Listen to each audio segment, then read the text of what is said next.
मैं जब भी मॉरिशस आता हूं तो ऐसा लगता है कि अपनों के बीच ही तो आया हूं।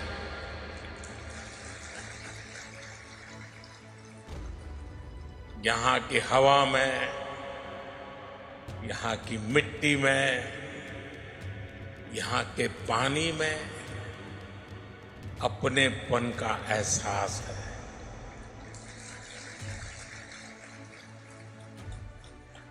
गीत गवाई में, ढोलक की थाप में, दालपूरी में,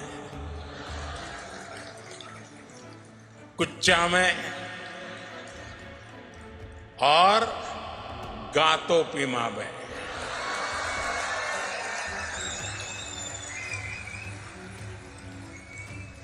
भारत की खुशबू है और यह स्वाभाविक भी है। प्रधानमंत्री नरेंद्र मोदी के मॉरिशस दौरे का आज दूसरा दिन है। वो मॉरिशस के 97वें राष्ट्रीय दिवस समारोह में शामिल होने पहुंचे हैं।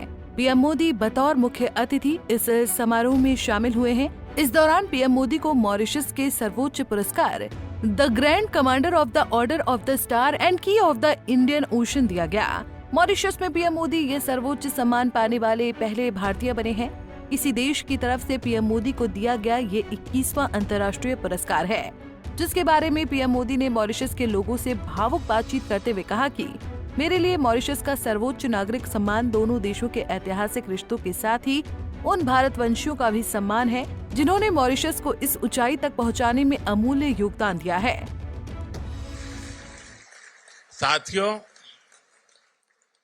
मॉरिशस के लोगों ने, यहां की सरकार ने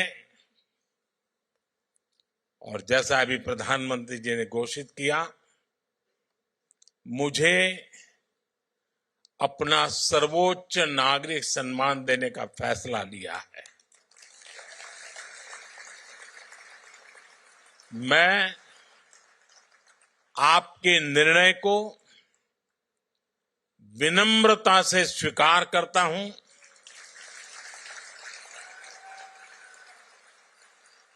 ये भारत और मॉरिशस के ऐतिहासिक रिश्तों का सम्मान है। ये उन भारतीयों का सम्मान है जिन्होंने पीढ़ी दर पीढ़ी इस धरती की खूब सेवा की।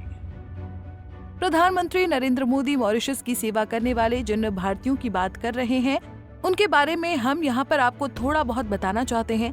बात 18वीं शताब्दी की है, जब भारत के गिरमिटिया मजदूरों को ब्रिटिश सरकार ने मॉरिशस में काम करने के लिए भेजा था। इन मजदूरों को गिरमिटिया इसलिए कहा जाता था क्योंकि इन्हें एक अनुबंध पर साइन करने पड़ते थे, जिसमें इन्हें एक निश्चित अवधि के लिए काम करना पड़ता था। मॉरिशस में गिरमिटिया मजदूरों का आगमन 1834 में हुआ। उस समय मॉरिशस एक ब्रिटिश उपनिवेश था और वहाँ चीनी की खेती के लिए मजदूरों की आवश्यकता थी। गिरमिटिया मजदूरों को मॉरिशस में चीनी की खेती में काम करने के लिए लाया गया था। इस दौरान तक मॉरिशस में गिरमिटिया मजदूरों की स्थिति बहुत खराब थी। उन्हें बहुत कम वेतन मिलता था और उन्हें बहुत खराब परिस्थितियों में रहना पड़ता था। उन्हें अक्सर मारा पीटा जाता था और उन्हें अपने अधिकारों के लिए लड़ना पड़ता था। गिरमिटिया मजदूरों ने मॉरिशस के विकास में बहुत बड़ा योगदान दिया। उन्होंने चीनी की खेती में काम करके मॉरिशस की अर्थव्यवस्था को मजबूत बनाने में मदद की। उन्होंने मॉरिशस की संस्कृति और भाषा को भी आकार देने में मदद की। फिर एक वक्त आया जब मॉरिशस को 12 मार्च 1968 को ब्रिटिश से आजादी मिली। ये राष्ट्रमंडल के तहत 1992 में गणतंत्र बना। भारतीय मूल के सर शिवसागर रामगुलाम की अगुवाई में मॉरिशस को आजादी मिली थी। इस दिन को मॉरिशस राष्ट्रीय दिवस के तौर पर मनाता है। गिरमिटिया मजदूरों की विरासत आज भी मॉरिशस में देखी जा सकती है। मॉरिशस में आज भी कई लोग हैं जो गिरमिटिया मजदूरों के वंशज हैं। उन्होंने मॉरिशस की संस्कृति और अर्थव्यवस्था को आकार देने में मदद की है। इसलिए प्रधानमंत्री कह रहे हैं कि मॉरिशस को बनाने में भारतीयों ने अपना खून पसीना एक किया है। प्रधानमंत्री नरेंद्र मोदी के दौरे को लेकर केंद्रीय विदेश मंत्रालय के प्रवक्ता रणधीर जायसवाल ने एक्स पर एक वीडियो संदेश भी जारी किया, जिसमें उन्होंने पीएम मोदी के 2 दिनों के कार्यक्रम के बारे में भोजपुरी में जानकारी दी।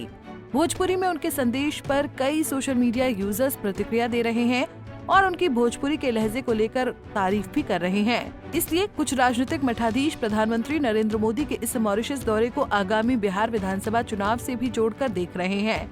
उनका मानना है कि पीएम मोदी ने एक तीर से दो निशाने साधे हैं। एक तरफ जहां वो मॉरिशस का सर्वोच्च सम्मान पाने वाले पहले भारतीय बने हैं, तो वहीं दूसरी तरफ भोजपुरी भाषाई लोगों से संवाद करने और उनसे मुलाकात करने से बिहार की भाषाई मूल आत्मा को भी साधने का काम किया है। क्योंकि मॉरिशस में भारतीय हाई कमीशन के मुताबिक वर्तमान में यहाँ भारतीय मूल के लोगों की आबादी 70% है और भोजपुरी का बोलबाला है, जबकि 2011 की जनगणना के अनुसार बिहार में लगभग 24.86% लोग भोजपुरी बोलते हैं। Bureau report, Punjab Kesari TV.